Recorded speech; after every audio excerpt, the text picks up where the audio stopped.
Jeremy ডেকু একটা অস্থির জিনিস ভাই। প্রিমিয়ার লিগের এই সময় সেটা ড্রিবলার বললেও ভুল হবে না। প্রতিদিন সে তাক লাগায়, যেমন তাক লাগাইছে গতকাল ম্যানচেস্টার সিটির জয়ের রাতে। গতকাল ম্যাচে সে 6 ড্রিবল করছে, 6 চান্স ক্রিয়েট করছে, একটা গোল করছে। ব্রেন্টফোর্ডের সাথে ম্যাচে ম্যান অফ দ্য ম্যাচ হয়েছে সে।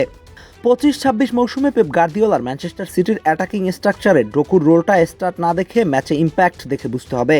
কারণ এই সিস্টেমে তার কাজ শুধু আউটপুট জেনারেট করা না, বরং অপোনেন্ট সিস্টেমের স্ট্রাকচার ব্রেক করা। আর এই জায়গাতেই সে ইউনিক। এই সিজনে প্রিমিয়ার লিগে তার হিটম্যাপ দেখলেই পরিষ্কার, লেফট ফ্ল্যাঙ্কে তার কনসিস্টেন্স হাই পজিশনিং।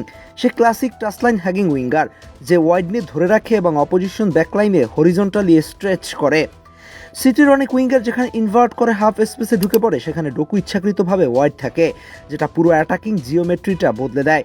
ফলাফল লেফট সাইডে আইসোলেশন সিনারিও তৈরি হয়, যেখানে সে সরাসরি ফুলব্যাককে 1 ভার্সেস 1-এ নিয়ে যায়। এই 1 ভার্সেস 1 ডমিনেন্সি তার সবচেয়ে বড় অস্ত্র। প্রতি ম্যাচে 2.8 সাকসেসফুল ড্রিবল, 56% এই ধরনের স্টার্ট প্রমাণ করে তার এই skill game state altering mechanism. যখনই সে বল পায় এবং ডিরেক্ট রান নেয়, তখন অপোজিশন ডিফেন্স কম্প্যাক্ট থাকতে পারে না। একদিকে ডাবল টিমিং বাধ্য হয়, অন্যদিকে হাফ স্পেসে থাকা প্লেয়াররা ফ্রিম্যান হয়ে যায়। প্রিমিয়ার লিগের এই সিজনে তার 11টি বিগ চান্স ক্রিয়েশন এবং 1.9 কি পাস পার গেম দেখায় সে শুধু ক্যারিয়ার না, ক্রিয়েটর। তবে এই প্রোফাইলের সাথে একটা ইনভেটিবল ট্রেড অফ থাকে, অ্যান্ড প্রোডাক্ট কনসিস্টেন্সি। 2 গোল বনাম 2.24 XG এবং 7% কনভার্সন, এখানে সে এখনও আন্ডার পারফর্মিং জোনে। অনেক সময় দেখা যায় সে ওভার ড্রিবল করে বা ফাইনাল থার্ডে ডিসিশনটা বিটলেট হয়। ক্রসিং অ্যাকুরেসি 27% ইঙ্গিত দেয় ডেলিভারি কোয়ালিটিতে আরও রিফাইন্ড দরকার। তবে এই ধরনের high risk high reward winger প্রোফাইলে এই ভেরিয়েন্স থাকা অস্বাভাবিক না।